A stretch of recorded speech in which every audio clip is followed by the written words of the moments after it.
मंदसौर जिले के बाबुल्दा में एक नाबालिग बेटे के प्रेमिका के प्रति अंधे प्यार की अजब कहानी देखने को मिली। भानुपुरा थाना प्रभारी रमेश चंद्र डंगी द्वारा बताया गया कि क्षेत्र के ग्राम बाबुल्दा में जहां नाबालिग बेटे ने अपने प्रेम प्रसंग के चलते अपने ही मां की लगभग 15 से 20 लाख रुपए की सोने चांदी के जेवर पर हाथ साफ कर दिया और ज्वेलरी डिब्बे के में पैक कर अपनी प्रेमिका को थमाकर मां को इलाज हेतु दिल्ली ले गया। मां इलाज करवाती रह गई, पुत्र गायब हो गया। दिल्ली के सफदरगंज थाने में नाबालिग पुत्र की गुमशुदगी का मामला दर्ज है।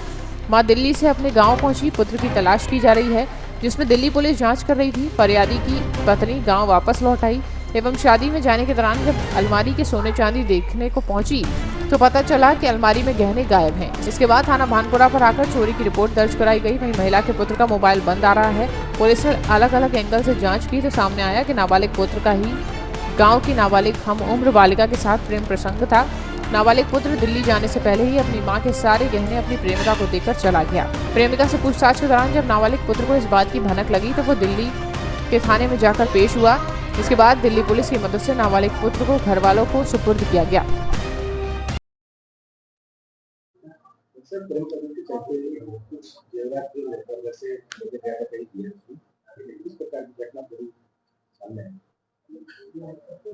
देखिए, थाना भानपुरा में पिछले दिनों ग्राम बाबुल्दा के एक फरियादी द्वारा घर से ज्वेलरी चोरी होने की रिपोर्ट दर्ज कराई थी और उस पर हमने पुलिस ने मुकदमा दर्ज करके विवेचना में लिया था।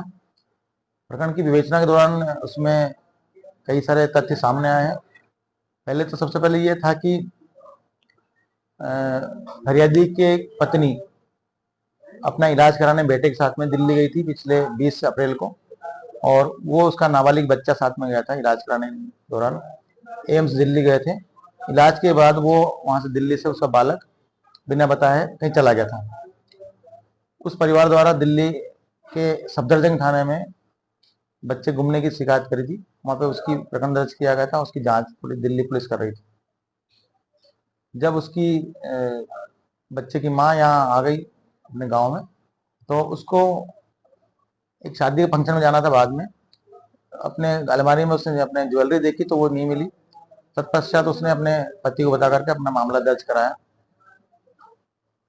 जब उसमें जांच में पाया गया कि जो नाबालिग लड़का था वो दिल्ली से गायब हो गया और उसके मोबाइल फोन भी बंद आ रहे थे। उसमें और अन्य तथ्यों पर जांच करते पुलिस को उस नाबालिग बच्चे के प्रेम प्रसंग का मामला सामने आया। वो अपने गांव की एक नाबालिग बच्ची जो उसकी एक हम उम्र लड़की थी उससे प्रेम करता था। वो यहाँ से दिल्ली जाने के पहले ही अपनी माँ की पूरी ज्वेलरी अलमारी से निकालकर उस प्रेमिका को देके अपनी माँ के साथ चला गया था। जब पुलिस ने सभी तथ्यों पर जांच करते पता चला कि वो ज्वेलरी उस नाबालिग प्रेमिका के पास है तो उससे पूछताछ करके उसको रिकवर किया है। और जैसे ही उस बच्ची से पुलिस ने संपर्क किया, प्रेमिका ने के माध्यम से सूत्रों के माध्यम से उस लड़के को मालूम पड़ गया। वैसे ही दिल्ली में जाकर के उस नाबालिग लड़के ने वहां पर दिल्ली पुलिस के सामने पेश हो गया। दिल्ली पुलिस की सूचना पर परिवार ने उस बालक को सकुशल घर लेकर आए। पुलिस ने हमने उससे भी पूछताछ की है तो सब तथ्यों से स्पष्ट हुआ है कि वो बालक उस बालिका से प्रेम करता था। दोनों शादी करना चाहते थे और शादी के लिए उसने ज्वेलरी अपने घर से निकाल करके उस प्रेमिका को दी थी। ज्वेलरी उसकी माँ की ज्वेलरी, चूड़ियाँ, मंगलसूत्र, कान के टॉप्स, पाइजेब, बिछिया, इस तरह से करीब 15-20 लाख रुपए की ज्वेलरी थी जो गोल्ड और सिल्वर की थी। जो पूरी ज्वेलरी हमने उस बालिका से बरामद कर ली है और जिसमें दोनों एक तो उसका प्रेमी और प्रेमिका की इसमें संलिप्तता आई है। नहीं, उसमें हमने उसमें सभी तथ्यों पर जांच करी तो दोनों का प्लान था शादी करने का, इसलिए दोनों की उसमें संलिप्तता है, दोनों का उसमें भूमिका सामने आई है।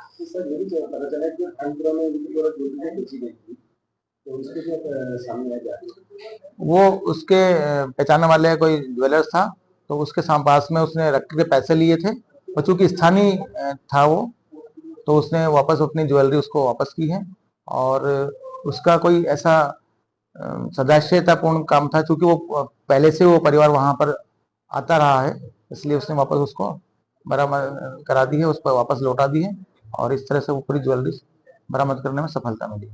चोरी का मामला पंजीबद्ध किया था।